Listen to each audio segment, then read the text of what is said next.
ஒரு படத்தோட ரிவ்யூ வந்து யூசுவலா நம்மளோட லைஃப்ல எப்பயுமே நடக்குது. நம்ம ஏதாச்சும் ஒரு ஒரி பண்ணிட்டு இருப்போம். அப்ப ஏதாச்சும் ஒரு ஹாப்பி நியூஸ் ஒன்று வந்தது அப்படின்னா நம்மளுக்கு அந்த ஒரி மறந்துடும். அதுக்கப்புறம் அந்த ஹாப்பி நியூஸ் வந்து முடியறதுக்குள்ள ஒரு டென்ஷனான மூட் வந்துன்னா அந்த ஹாப்பினஸ் அப்படியே நம்ம வந்து நிறுத்திட்டு வேற ஒரு இமோஷன் போயிடுவோம். அந்த மாதிரிதான் வந்து இந்த படமும் இருக்கும். ஒரு குரூப் ஆஃப் ஸ்டேஜ் ஆக்டர்ஸ் வந்து அவங்களோட ஸ்டேஜ் பெர்ஃபார்மன்ஸை பாராட்டி ஒருத்தங்க வந்து ஒரு நாள் அவங்களோட ஹவுஸ்ல ஒரு பார்ட்டி ஹோஸ்ட் பண்றாங்க.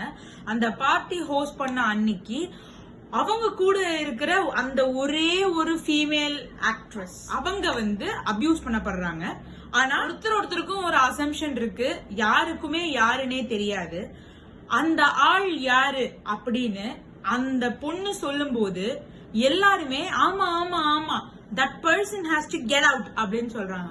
ஆனா அந்த ஆள் ஒரு ப்ராஃபிட்டபிளான பிசினஸ் கொண்டு வரும்போது அந்த பொண்ணு வந்து சொல்றது உண்மையா, ஏன் வந்து இப்ப நம்ம இத வந்து ஸ்டாப் பண்ணணும், அந்த பொண்ணு கிட்ட ஒரு பொய்யை சொல்லிட்டு நம்ம வந்து அந்த ப்ராஃபிட்டபிளான பிசினஸ வந்து எடுத்துட்டு போவோம் அப்படின்னு சொல்றாங்க. இதுதாங்க படம். லாஸ்ட் 15 மினிட்ஸ்ல அந்த ஆள் தான் இந்த அபியூஸ பண்ணாங்களா அப்படின்னு கேட்டா தெரியாது. அந்த ரூம்ல இருந்த அந்த 15 பேருமே இதுக்கு ஒரு குவெஸ்டினபிள் கேரக்டரா மாறுறாங்க. இதுதான் படம்.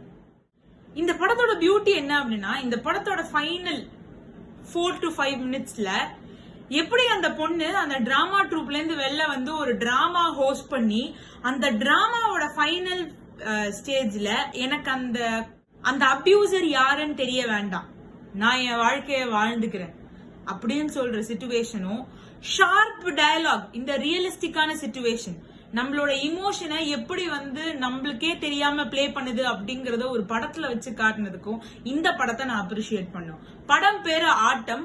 2024ல வந்து இந்த படம் வந்து ரிலீஸ் ஆயிருக்குன்னு நினைக்கிறேன். It's in prime and it has got its national or filmfare award.